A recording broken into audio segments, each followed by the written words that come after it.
my name is Luna and welcome to Crit Roll Conspiracies, the show where we talk about all the wild and wacky theories that critics have about Campaign 3 of Critical Role. I'm so sorry that this video is out quite late. I've been very unwell and I'm still sort of on the tail end of it, but I couldn't wait any longer to talk about this episode. So if you're not up to date, here is your spoiler warning. This video contains spoilers for episode 14 of Campaign 3. First, we have to talk about Dorian. This is a prediction that I was very sad to be correct about. Arrival of Dorian's brother to signal the beginning of Dorian leaving the party. I think Robbie was such a great fit for the cast, and I think everything I've seen shows that critters pretty much all feel the same way. Everyone seems so sad to see Robbie and his character Dorian go. But this is not going to be the last that we're going to see of him. They confirmed at the end of the show that Dorian will be returning in a 2-part Exandria Unlimited special, so I'm really excited. I can't wait to see Dorian again, and of course all the characters from that campaign, especially Opal. What's going on with her? I don't think that's all that we're going to see from Robbie though. I really feel like Campaign 3 is a testing ground for trying a lot of new things and introducing some new cast members. So I'm holding out hope that we're going to see Robbie as a permanent member of the cast for Campaign 4.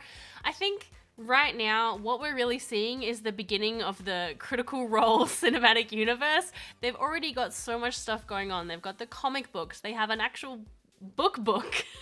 That's what you call those, right? They've got the animated series. They soft announced a video game that they're working on. So we're gonna see a lot of Critical Role content sort of all over the expanse of Exandria. And I think we're gonna be seeing those, campaign crossovers more and more, and probably a lot new cast members. It wouldn't surprise me if we're going to get a new guest for Campaign 3 coming along soon that will stick around for an extended period of time, just like Robbie did. And I think we'll be seeing those recurring guests more and more as they have become part of the, Critical Role family. Alright, we will talk a little bit more about Dorian later. Let's jump into the events of this week's episode. Forgive me if I get some things wrong. I always get stuff wrong, but more so than usual, just because I have been unwell, so I'm pretty sure I have missed a few things. So we kick off this episode with the fight between General Retarnish and Ashton, and we learn some really cool things about Ashton and about General Retarnish during this fight. Ashton describes the crystal sort of opal in their head as changing colors and flashing and things when they go into a rage, lending even more credence to the theory that we've talked about in this channel before, that there is a Luxon beacon or a fragment of a Luxon beacon inside Ashton's mind. I know it's unlikely, but I think it's really cool. During the fight, the air around Retarnish was kind of getting hot, and Ashton took some fire damage, which is because General Retarnish is a barbarian with the Path of the Storm Herald subclass. At least we can deduce this from the abilities that he used. So with that subclass, you can activate an aura, which does a certain kind of damage within, a radius of yourself around you. Oh, I just love a barbarian fistfight. General Retarnish beats the daylights out of Ashton, let's be clear. And we even get a tense little moment when Taliesin rolled a natural 1 on Ashton's death saves. It wasn't just me worried, right? Now, Retarnish offers Ashton a job and seems very intrigued with him, but I don't trust it one little bit. You've got to remember that the reason that Retarnish instigated this fight was on the command of Vali Detrana. So I think any talk of giving Ashton a job is really just a ruse to try and get closer to him so that they can work out what his role was in the destruction of the tower. After the fight, Retarnish takes the opportunity to kind of pitch the Paragon's call to all the guests assembled, like, hey, how great would it be if Paragon's call was defending you, because look how badass I am. And we later learn from Estros that Paragon's call has recently rebranded, that they used to be known as very brutal and violent mercenaries in the Hellcatch Valley. I think he referred to them as the Hellcatch Valley problem at some point. I think this lends a lot of support to the theory that Marisha articulated a couple of episodes ago, that all of this trouble is being caused within the city so that the Paragon's Call can kind of swoop in and save the day, and then whoever controls them has control over the city. After the slap fight, we meet another NPC called Mistress Olana Seshashadri. Seshashadri? Probably wrong. And we see her cozying up with both Gavus, the voice of the Quorum, and Armand Treshy. Could she possibly be a member of the Quorum? Or is she somehow involved in the chaos around the town?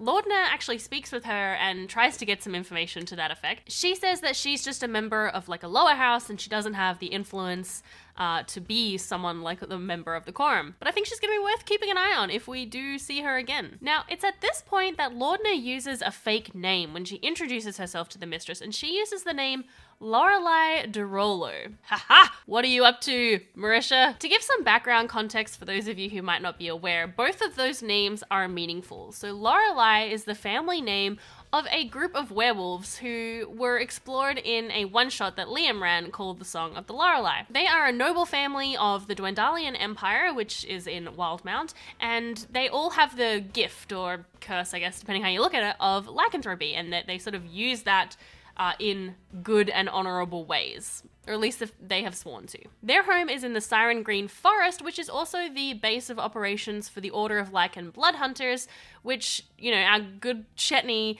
is not a part of, but he is using that subclass feature, so we're probably going to see some tie-ins there. And de Rollo is the family name of Percy de Rollo, a member of Vox Machina from Campaign 1, and his family home, Whitestone, is where Laudna is from. When Mistress Orlana says, "Oh, I'm not familiar with you, I've heard of the de Rollos, but I've never heard of Lorelei de Rollo," Laudna says, "I'm the unspoken sibling," and the look on Taliesin's face, I don't know, Marisha kind of goes, I'm just making up names over here. What do you think? Do you think this is significant, or do you think Marisha did just pull some names out of a hat and this is what she came up with? At some point in the party, Chetney and Dorian notice two figures in green coats, and Dorian recognizes them as members of the Green Seekers, which are this kind of well-known detectives who sort of have a very strong moral compass. And I don't know if it's just me, I don't know if I'm clutching at straws, but I immediately thought of all the times that Jester and Veth in Campaign 2 joked about starting a detective agency. And of course, green is the color of Jester's patron, the Traveler. Am I crazy here? Does that seem like it could be a plausible connection? So Matt says, or says that Dorian remembers that the Green Seekers kind of made a name for themselves in Uncarel. So, Jester and Veth are both based, as far as we know, in Wildmount, not here in Marquette. So maybe it's just a nod. Maybe it's just a nod to that, but I don't know. I'm suspicious. Anyway, it's pretty clear that the Green Seekers are here looking for Cyrus. This boy has got a lot of people after him right now. Then we get a Duggar 2.0 fight with Lady Emoth, confirming that she is some kind of creature the same as Duggar was. This fight also seems to have been set up purely to just freak out Travis, which, is good fun. Unfortunately, she manages to escape down one of those holes, that they've encountered before, and she mutters something about how she could be able to help. Who is this mysterious she that she's referring to? We later learn from Cyrus that Lady Emoth has a business partner or someone that she works with quite closely, and he believed her to be Lady Emoth's mother. Now, in the world of Critical Role, there is the Hag Mother. Basically, what it says on the tin, the mother of hags, and hags are also connected to the Feywild. So we're getting a lot of Fey connections, potentially some hag connections, and we also learn during this combat that Imogen has the feat Fey touched, that she is connected somehow to the Feywild. Has she been there before? Is her mother from the Feywild, since her mother is tied up in some weird celestial stuff that's going on? Everything is pointing to a huge Feywild arc this campaign, and I'm very excited about it. We've got multiple connections now with Imogen, with Fern, with Ira, potentially with Lady Emoth, and I'm sure there are others that I'm forgetting about. I am here for it! I love the Feywild, so hopefully we're going to end up there soon. Now, I think the big question about this particular fight is, what was Lady Emoth doing in this room? She was clearly searching for something, looking for something, and Cyrus had sort of been set up as a person to take the fall and also perhaps to rob some other rooms just to make it look like they weren't targeting this particular individual. So we find out later that this room belongs to Grizz Alakitros, who is the hilarious goblin who talked all about his dream of being turned into a mango.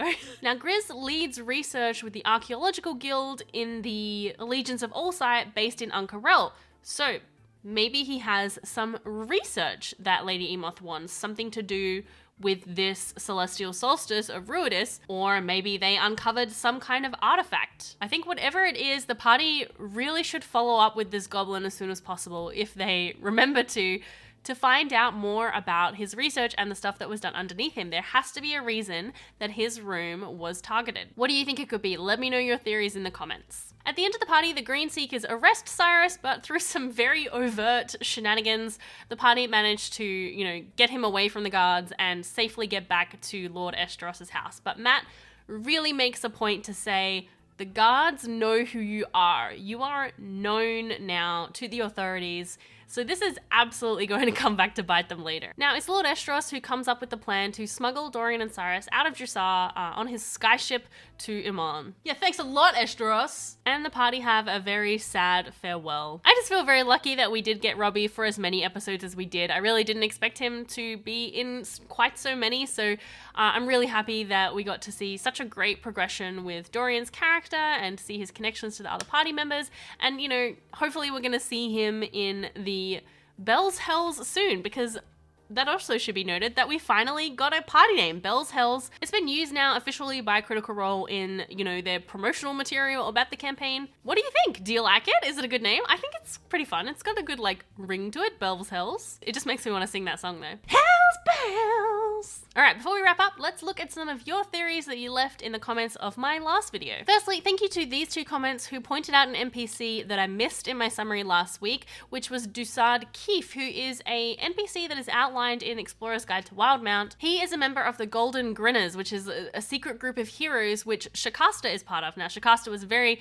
popular guest NPC from Campaign 2, so he could turn out to be very important. Now, this theory from Zara, I think, has to be my favorite from last week, because it just sounds really cool. So Zara has this theory that just like we had the crashed city of Aor in Wildmount, that there is another crashed city here in Marquette, which could explain FCG's origins, because we've talked about FCG being an Aormaton before, but what is he doing all the way here in Marquette, since it's only been a few years since Devexian woke up all the automatons in Aor?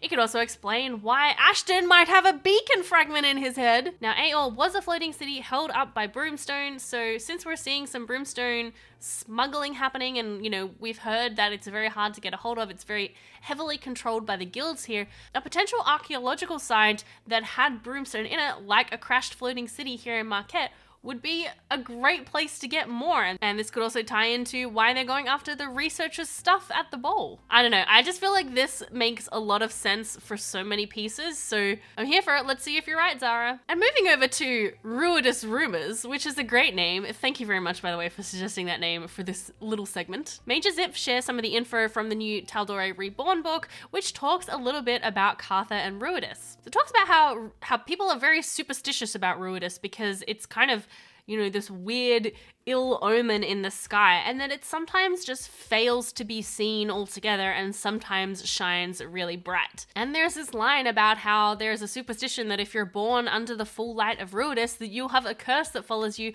for your whole life. Imogen? Is that you? This also ties in really nicely with this theory, which is that the Shade Creepers are smuggling Broomstone to potentially attach to one of the spires of Drusar and shoot that spire into the sky like a rocket to reach Ruidus. That would be so amazing. I want to go to space. I want to go to space. Let's do it.